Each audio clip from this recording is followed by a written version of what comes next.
You are watching News 9. I'm Krishna Kumar. Union Home Minister Amit Shah today strongly criticized the Congress party for its inaction against Naxal violence during its rule, asserting that Maoists have now been almost eradicated from Bastar in Chhattisgarh.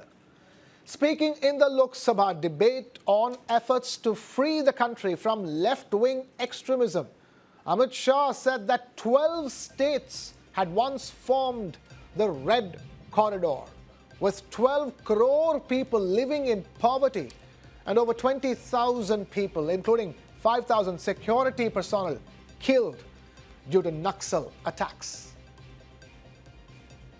Rahul Gandhi ji अपने लंबे राजनीतिक career में कई बार नक्सलों और उनके हमदर्दों के साथ देखे गए। भारत जोड़ो यात्रा में कई नक्सल फ्रंटल संगठन हिस्सा लिए, इसका रिकॉर्ड है। 2010 में ओडिशा में लाडो सिकोका के साथ मंच साझा किया। सिकोका ने उसी मंच से भड़काऊ भाषण दिया और राहुल गांधी को माला भी पहनाई।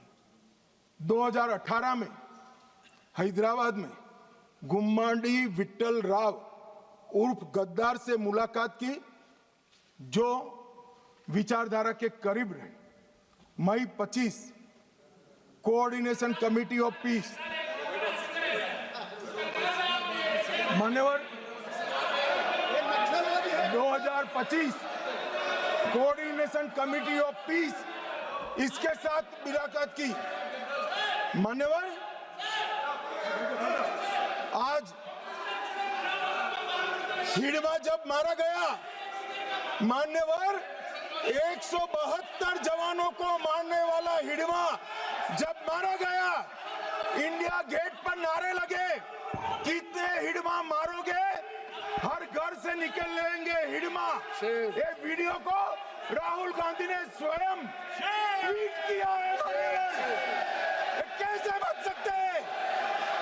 इन्होंने 70 से लेकर मार्च 26 तक नक्सलवाद का समर्थन किया है। The Union Home Minister asked why, in 75 years of independence, with Congress in power for 60 of those years, tribals had been deprived of development. According to Shah, Prime Minister Modi is now ensuring their progress with initiatives like building schools, ration shops, and providing basic facilities, especially in Bastar. प्रधानमंत्री मनमोहन सिंह जी ने पूरे देश के सामने स्वीकारा था कि कश्मीर और नॉर्थ ईस्ट की तुलना में भी देश की आंतरिक सुरक्षा की सबसे बड़ी समस्या हथियारी माओवादी, मगर कुछ नहीं हुआ। मान्यवर 2014 में परिवर्तन हुआ। नक्सलवाद से मुक्त भारत की रचना भी नरेंद्र मोदी जी के शासन के अंदर ही हो रही है।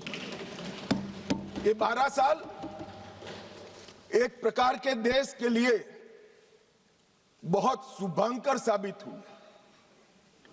देश को गरीबी से मुक्ति दिलाने के लिए, देश के युवाओं के लिए नई शिक्षा पद्धति लाने के लिए, देश की आंतरिक और बाह्य सुरक्षा को सुनिश्चित करने के लिए, इस देश के मूलों से न जुड़ी हुई पॉलिसियों को दरकिनार करने के लिए ये 12 साल में बहुत कुछ हुआ है।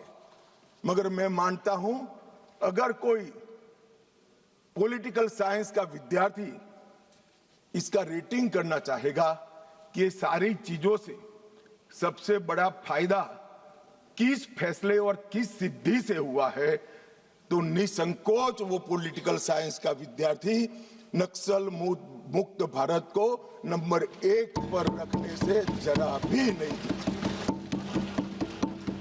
मान्यवर Amit Shah alleged that the Congress party had failed to provide houses, water, schools or banking facilities to tribals, and highlighted that even former Prime Minister Manmohan Singh had acknowledged that Naxalism is a bigger challenge than Kashmir or the Northeast. but yet nothing was done. 12 राज्य छत्तीसगढ़, तेलंगाना, आंध्र प्रदेश, ओडिशा, महाराष्ट्र, मध्य प्रदेश, झारखंड, बिहार, बंगाल, केरल, कर्नाटक का कुछ हिस्सा और उत्तर प्रदेश के 3 जिले, ये पूरा red corridor बनाकर रखा है और वहां कानून का शासन समाप्त कर दिया। 12 करोड़ लोग गरीबी के अंदर सालों तक जीते रहे, किसी ने चिंता नहीं की। हजारों युवाओं की मृत्यु हुई। एक एनजीओ की अगर मान ले तो इधर और साइड से 20,000 युवा मारे गए। कई पूरा जीवन दिव्यांग बन गए, अपाहिज बन गए, नर्क का जीवन जी रहे हैं और उनके तक विकास भी नहीं पहुंचा। मान्यवर, कौन जिम्मेदार है इसके लिए? क्या इस देश की सबसे बड़ी लोकतंत्र की पंचायत ने क्षीर नीर कर इस पर चिंतन नहीं करना चाहिए या अपने गढ़े गढ़ाई थियोरी लेकर घूमते रहना चाहिए? मैं बाद में बताता हूं कि नक्सलवाद का मूल कारण विकास की डिमांड नहीं है, एक आइडियोलॉजी है। जिस आइडियोलॉजी को अपने राष्ट्रपति पद का चुनाव जीतने के लिए 1970 से इंदिरा जी ने स्वीकार कर लिया, ये वामपंथी विचारधारा के कारण नक्सलवाद फैला। The Home Minister credited this success to security forces, especially the CRPF, Cobra, Chhattisgarh Police, DRG personnel and the tribal population for helping make Bastar nearly Naxal-free.